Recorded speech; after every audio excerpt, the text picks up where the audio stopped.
Hello class, again I'm Deepa Domar, your SST teacher. We are going to study new chapter 2 of history, class 9, that is socialism in Europe and the Russian Revolution. तो Louis 16 के बाद मैं आपको एक बात बताना चाहती हूँ। जो आपने फ्रेंच रेवोल्यूशन पढ़ा है उसमें आपने देखा कि लुई 16 के बारे में हमने जाना, उसके मोनार्च के बारे में। ऐसे ही रशियन रेवोल्यूशन में भी एक राजा है जो अपने मोनार्च के बारे में या अपनी केयरलेसनेस के बारे में जाना जाएगा, या जिसकी वजह से ये रेवोल्यूशन होने वाला है। तो जार निकोलस 2 के बारे में पढ़ेंगे हम। इसमें और भी इम्पोर्टेंट कैरेक्टर हैं, सोशलिस्ट हैं, बहुत सारे सोशल रीजन हैं जिनकी वजह से ये सब होने वाला है। So before starting the chapter let's come to the society. पहले हम सोसाइटी के बारे में जान लेते हैं कि रशिया, ठीक है, तो रशिया की सोसाइटी पहले कैसी थी। So here are three names: liberals, okay, liberals, and then radicals, then conservative. So you can assume here that there were three type of society in Russia at that time. तो उस time पर Russia में तीन तरीके की society थी: liberals, radicals and conservatives. तो ये तीनों ही जो सोसाइटी के ग्रुप थे इनमें लोग बटे हुए थे and they had their own choice and own thought. उनके अलग अलग थॉट थे, अलग अलग चॉइस थी अपने तरीके का एक नेशन बनाने के लिए। तो सबसे पहले लिबरल्स का जो ग्रुप था लोगों का, वो लोग क्या चाहते थे? They wanted a nation which can respect and tolerate all religion. तो liberals wanted tolerance of religion. ये चाहते थे कि सभी रिलीजन एक जैसे हों, सबको इक्वल माना जाए, सभी धर्मों को, वहां पर जो भी धर्म थे स्पेशली उनको।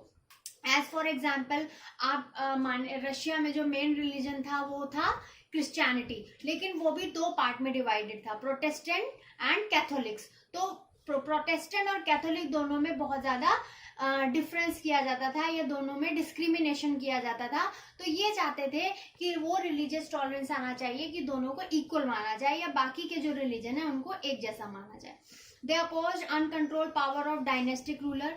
और जैसा मैंने आपको बताया कि ये जो डायनेस्टी रूल है जिसमें जार निकोलस है रेवोल्यूशन के टाइम पे, जार निकोलस 2, तो वो उस डायनेस्टिक रूल को अपोज करते थे liberals and they wanted an elected parliament. और वो चाहते थे कि रशिया में एक इलेक्टेड पार्लियामेंट फॉर्म हो। Moreover they were not in favour of universal adult franchise. अब देखिए इनकी नेगेटिव थॉट क्या थी, ये बिल्कुल नहीं चाहते थे कि यूनिवर्सल एडल्ट फ्रेंचाइजी मतलब कि राइट टू वोट सबको मिले। वो मानते थे, felt man of property should have right to vote but not for women. वो चाहते थे कि जो भी मेन जिनके पास प्रॉपर्टी है they must have right to vote, उनको राइट टू वोट मिलना चाहिए, लेकिन औरतों को नहीं मिलना चाहिए। So this was the thought of liberals. Now come to radicals. Radicals group के जो लोग थे, they wanted a nation in which government is based on majority of country's population. तो वो क्या चाहते थे? इलेक्टेड पार्लियामेंट चाहते थे, या गवर्नमेंट ऐसी चाहते थे जो पॉपुलेशन की मेजोरिटी के बेस पे बने। They were in favour of existence of private property. वो मानते थे कि लोगों के पास प्राइवेट प्रॉपर्टी होनी चाहिए, लेकिन ऐसा नहीं होनी चाहिए कि वो सारी प्राइवेट प्रॉपर्टी कुछ लोगों के हाथ में चली जाए और जो पुअर क्लास है और जो थर्ड क्लास है वो वैसे ही सफर करती रहे। वो चाहते थे कि प्रॉपर्टी का इक्वल डिस्ट्रीब्यूशन होना चाहिए। ये रेडिकल्स की थॉट थी। Now come to conservatives, last part of society. They wanted a nation which resist change. तो कंजर्वेटिव भी चाहते थे कि नेशन में चेंज होना चाहिए, लेकिन वो क्या चाहते थे कि चेंज ऐसा हो जो धीरे धीरे हो और उसके साथ साथ पास्ट को भी फॉलो किया जाए। धीरे धीरे उनके माइंड भी चेंज होने लगे थे। Also wanted to respect past, क्योंकि वो चाहते थे, मैंने आपको बताया कि वो पास्ट को भी रिस्पेक्ट करना चाहते थे कि जो भी कंट्री का, जो भी उस जगह का, रशिया का जो भी पास्ट है वो भी कंटिन्यूअस रहे, लोगों में उसके लिए रिस्पेक्ट रहे, और उसके साथ साथ स्लो प्रोसेस के साथ फ्यूचर में चेंज आना चाहिए और कंट्री में डेवलपमेंट होना चाहिए। Now around 17th century Russia has got some changes in it. अब रशिया में धीरे धीरे 17th century के अराउंड चेंजेस आने लगे थे। Industrialisation and social change. तो ये जो इंडस्ट्रियलाइजेशन और सोशल चेंज थे ये ऐसे थे कि नई सिटीज जो थी, new cities of industrialise region developed, बहुत सारा इंडस्ट्रियलाइजेशन, नई नई इंडस्ट्री सेटअप हुई, रेलवेज एक्सपेंड हुए। तो इसकी वजह से जब इंडस्ट्रियलाइजेशन हुआ, जॉब बढ़े, रेलवे मतलब ट्रांसपोर्ट बढ़ा, तो बहुत सारे मैन, वीमेन, चिल्ड्रन फैक्ट्रीज में आए काम करने के लिए। अब जब बहुत सारे लोग टाउन से, सिटीज से इधर एक जगह से दूसरी जगह माइग्रेट करते हैं, जब पॉपुलेशन बढ़ती है किसी एक जगह की, तो क्या जरूरत होती है, बहुत सारे हाउसिंग की, सैनिटेशन की, और इस चीज की कि अनएम्प्लॉयमेंट का इश्यू रेज ना हो, क्योंकि जैसे जैसे पॉपुलेशन बढ़ेगी तो इंडस्ट्रियलाइजेशन के बावजूद भी बहुत जगह अनएम्प्लॉयमेंट बढ़ने लगता है। तो इन चीजों को ध्यान रखते हुए जो सोसाइटी के ग्रुप थे, लिबरल एंड रेडिकल्स, तो लिबरल और रेडिकल्स ने क्या शुरू किया, they started searching solution for housing, sanitation and unemployment issues. So class, we are discussing about the society in Europe. देखिए आप लोग ये बात ध्यान रखें, don't think that what we are studying कि हम ये रशियन रेवोल्यूशन में क्या पढ़ रहे हैं। तो मैं पहले आप लोगों को सोसाइटी बता रही हूँ कि सोसाइटी में क्या क्या हो रहा था उस time.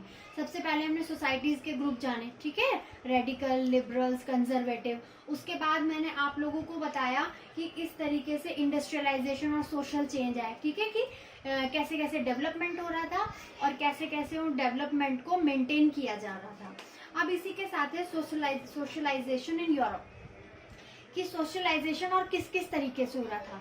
So the people those were socialist, ठीक है, there were some people those were socialist those are encouraging people to demand their rights. तो जो लोगों को रेवोल्यूशन के लिए आगे बढ़ाते हैं या उनको उनके राइट्स के बारे में बताते हैं, वो सोशलिस्ट होते हैं। तो सोशलिस्ट जो लोग थे, they were against of private property. वो बिल्कुल नहीं चाहते थे कि कुछ लोगों के पास प्राइवेट प्रॉपर्टी हो। इसके रीजन क्या थे? इसका पहला रीजन ये था कि जो प्रॉपर्टीज, जिनके पास ऑलरेडी प्रॉपर्टी होती है, वो लोगों को एम्प्लॉयमेंट तो देते हैं but only concern their personal gain, लेकिन वो सिर्फ अपना फायदा देखते हैं उस एम्प्लॉयमेंट में, वो दूसरों के वेलफेयर के बारे में नहीं सोचते थे।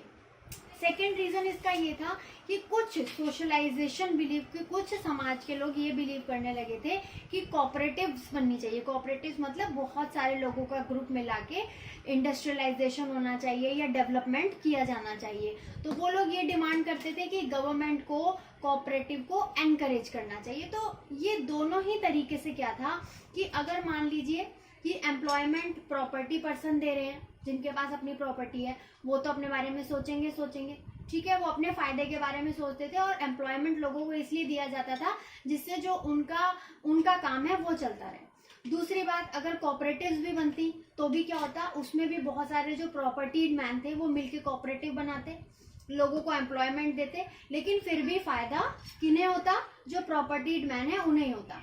इसीलिए जो सोशलिस्ट थे, they were against of private property. Next thing, अब जो सोशलिस्ट है, देखिए सोशलिस्ट में मैं आपको कुछ इंट्रोड्यूस कराने वाली हूँ इंपॉर्टेंट पर्सनालिटीज को। कार्ल मार्क्स है रशियन रेवोल्यूशन में इंपॉर्टेंट, फ्रेडरिच एंगल्स, ओके। तो कार्ल मार्क्स और फ्रेडरिच एंगल्स ने बहुत सारे आइडियाज दिए। इसमें कार्ल मार्क्स कहते थे that industrial society was capitalist, कि जो इंडस्ट्री सेटअप होती जा रही थी, जो रशिया में इंडस्ट्रियल डेवलपमेंट चल रहा था, उसमें ज्यादा से ज्यादा कैपिटलिस्ट भरे हुए थे, ठीक है, जिनका एम क्या था, capital invested in factories and profit was produced by worker, कि वो ज्यादा से ज्यादा अपना पैसा फैक्ट्रीज में लगाएं, जिससे जो वर्कर्स हैं वो उनको ज्यादा से ज्यादा प्रॉफिट दे सकें। तो यहाँ पर भी देखिए, जो कैपिटलिस्ट हैं, ठीक है, या जो प्रॉपर्टीड मैन है, वो वर्कर से काम क्यों करा रहे हैं? वो वर्कर से काम इसलिए नहीं कराते थे कि उनको जॉब दे सकें या उनको कोई वो सोशली कुछ चाहते थे। वो क्या चाहते थे कि उन्हें फायदा हो, कैपिटलिस्ट को फायदा होना चाहिए। आप कार्ल मार्क्स और क्या कहते थे? Karl Marx believe that a society should be free the workers from capitalism. तो कार्ल मार्क्स ये मानते थे कि जो वर्कर्स हैं, जो लोग काम करते हैं रोज कंपनीज में, इंडस्ट्रीज में जाके, वो इस कैपिटलिज्म से फ्री हो जाएं। वो लोगों के जो प्रॉपर्टीड मैन है उनको फायदा ना दें, वर्कर्स को फायदा हो. It would be a communist society. Communist society कैसी होती है? जहां पर रिलीजन को मेन माना जाता है या रिलीजन या कुछ ग्रुप्स को मेन माना जाता है और उन ग्रुप्स में जो वर्कर्स आते हैं उनको भी फायदा मिलना चाहिए. उन कम्युनिस्ट सोसाइटी में जो लोग आते हैं मार्क्स ये मानते थे कि उनको फायदा होना चाहिए. कैपिटलिस्ट या प्रॉपर्टी मैन जिन पे पहले से ही बहुत सारी प्रॉपर्टी है, बहुत सारी मनी है पहले से ही, they should not be benefited by such industrialisation. तो ये थी रशिया की सोसाइटी की कंडीशन. इसके आगे का चैप्टर हम पढ़ेंगे नेक्स्ट टाइम. Thank you.